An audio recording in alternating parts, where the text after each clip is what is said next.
Hello అండి. అందరికీ MRO Indumati కథకు స్వాగతం. ఇప్పటి వరకు ఈ కథలో కృష్ణతో ఇందుమతికి పెళ్లి చేయాలని ఇందుమతి తండ్రి నిశ్చయించిన తర్వాత వాళ్ళు ఇందుమతిని చూసుకోవటానికి పెళ్లి చూపులకు వచ్చారు కదండి. ఆ తర్వాత ఏం జరిగిందో చూద్దాం. కృష్ణతో తన పెళ్లి నిశ్చయమైపోయిందని తెలిసినప్పటి నుండి ఇందుమతి గుండెల్లో ఒక నిప్పు రాజుకుంటుంది. ఆమె అభిప్రాయం అడగకుండానే తన జీవితానికి సంబంధించిన ఇంత పెద్ద నిర్ణయం తీసుకోవటం ఆమెకు భరించలేనిదిగా అనిపిస్తుంది. ఆమె కళ్ళల్లో అంతులేని బాధ, పెదవులపై మౌనం. తన కలలు, ఆశయాలు తన కళ్ళ ముందే బూడిదైపోతున్నాయన్న ఆలోచన ఆమెను నిలువెల్లా కుదిపేస్తుంది. ఆ రోజు రాత్రి ఇందుమతికి నిద్ర పట్టదు. ఆమె కళ్ళు మూసుకుంటే ఆమె తండ్రి ముఖం, కృష్ణ ముఖం, తన తల్లి నిస్సహాయక చూపు అన్నీ మెదులుతూ ఉంటాయి. ప్రభుత్వ అధికారిని కావాలనే కల, ప్రజలకు సేవ చేయాలనే ఆశయం ఇవన్నీ కేవలం ఒక కలలాగానే మిగిలిపోతాయా? తాను ఇలాగే సమాజపు ఒత్తిడికి, కుటుంబ నిర్ణయాలకు లొంగిపోవాలా? లేదు అని ఆమె మనసులో గట్టిగా అనుకుంటుంది. తనకు ఇదే చివరి అవకాశమని తన తండ్రిని ఎలాగైనా ఒప్పించాలని అనుకుంటుంది. తెల్లవారుజామున కోడి కూసే వేళ ఇందుమతి తన గదిలోంచి బయటకు వస్తుంది. ఇంట్లో అంతా నిశ్శబ్దంగా ఉంటుంది. సత్యనారాయణ అప్పుడే నిద్ర లేచి తన లారీని కడుగుతూ ఉంటాడు. అతని చేతిలో ఒక పెద్ద క్లాత్, బకెట్తో నీళ్లు ఉంటాయి లారీని శుభ్రం చెయ్యటానికి. అతని ముఖంలో ఒక విధమైన అలసట ఉంటుంది. కానీ తన కూతురికి పెళ్లి కుదిరిందన్న ఒక ఉపశమనం కూడా ఉంటుంది. ఇందుమతి నేరుగా తన తండ్రి దగ్గరకు వెళ్తుంది. ఆమె స్వరం కొద్దిగా వణికినా అందులో ఒక విధమైన దృఢత్వం ఉంటుంది. నాన్నా అంటుంది.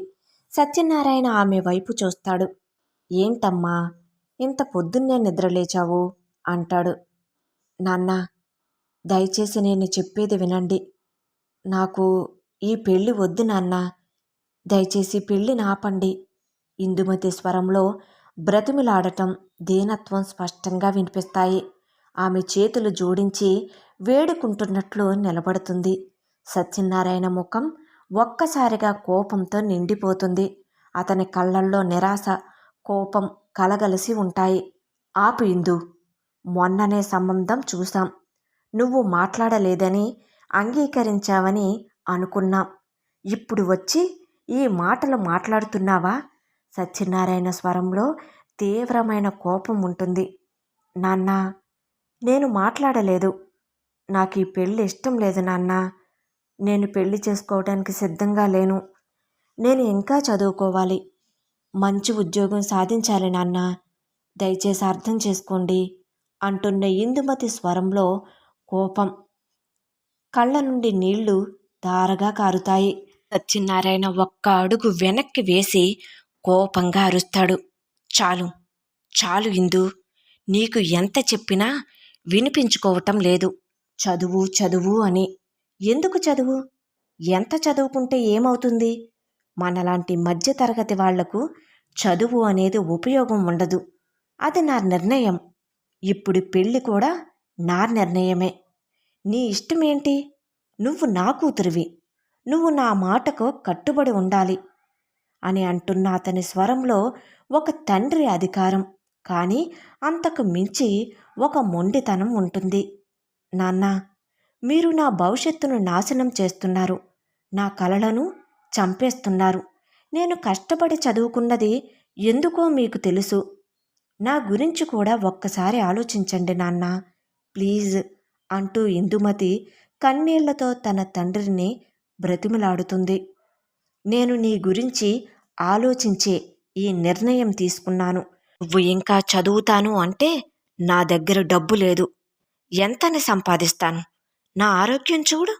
నేను ఎంతకాలం కష్టపడగలను? పైగా చదువుకున్నంత మాత్రాన ఉద్యోగం వస్తుంది అన్న నమ్మకం లేదు.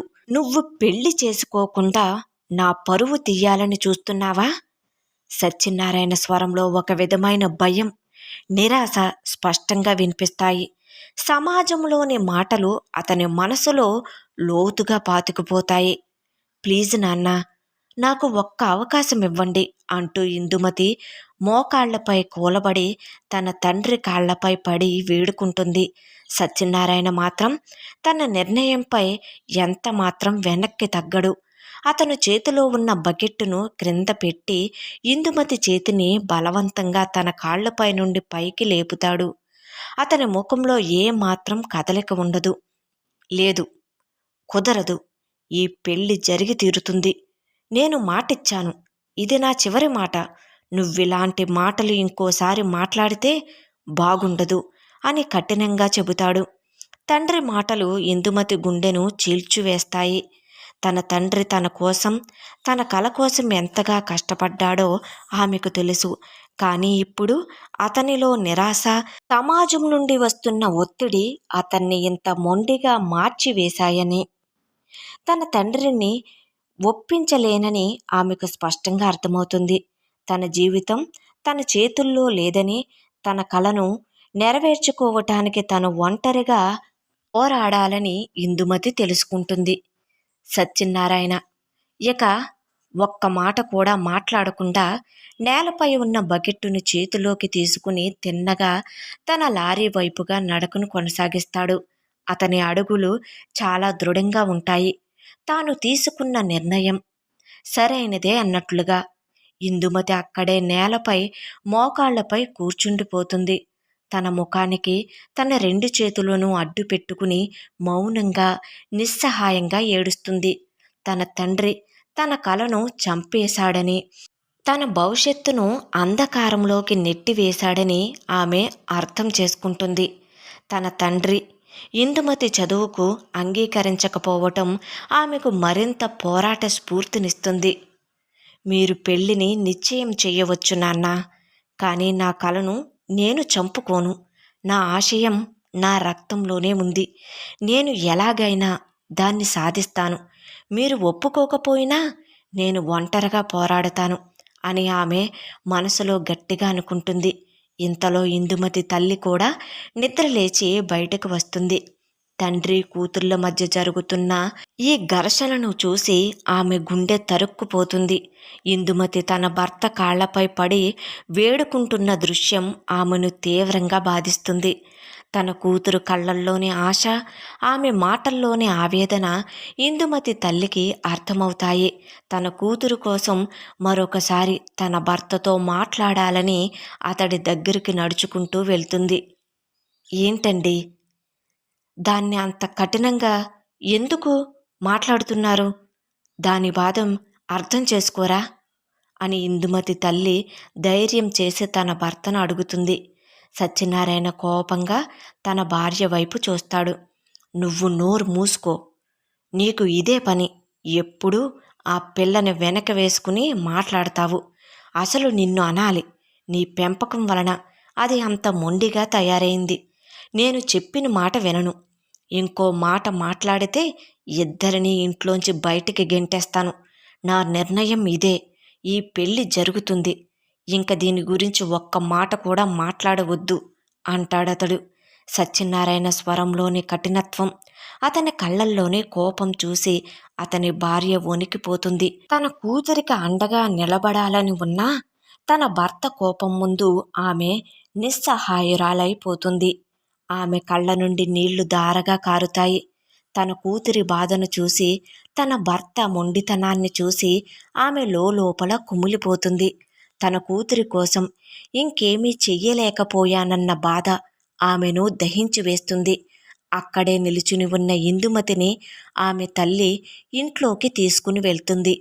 గదిలోకి వెళ్ళిన ఇందుమతి మనసులో అనేక ఆలోచనలు తిరుగుతూ ఉంటాయి. ఇదండి మన ఇందుమతి కథ. అయితే ఇందుమతికి తన తండ్రి ఒక సంబంధాన్ని కుదిర్చి పెళ్లి చేసేస్తానని చాలా దృఢంగా నిశ్చయించుకుని ఉన్నాడు. అయితే ఇందుమతి మాత్రం తాను అనుకున్నట్టుగా తన కలలు కన్నటువంటి ఉద్యోగాన్ని సంపాదించాలని ఆమె అనుకుంటుంది. అయితే ఇప్పుడు ఇందుమతి చేసుకుంటుందా? లేకపోతే జాబ్‌ని ఏ విధంగా సంపాదిస్తుంది? అనేది రానున్న ఎపిసోడ్‌లో మనం తెలుసుకోవచ్చండి. ఈ కథను నేను సొంతంగా రాయడం జరిగిందండి. ఇందులో ఏమైనా తప్పులుంటే మనస్ఫూర్తిగా మన్నించగలరు. ఉంది అనేది కామెంట్ సెక్షన్‌లో తెలియజేస్తే నాకు చాలా హ్యాపీగా ఉంటుందండి. అంటే నేను ఏ విధంగా రాస్తున్నాను అనేది కూడా నాకు తెలుస్తుందండి. అందువలనే మిమ్మల్ని రిక్వెస్ట్ చేస్తున్నాను. కథ ఏ విధంగా ఉంది అనేది కామెంట్ సెక్షన్‌లో తెలియజేయగలరు. Thank you.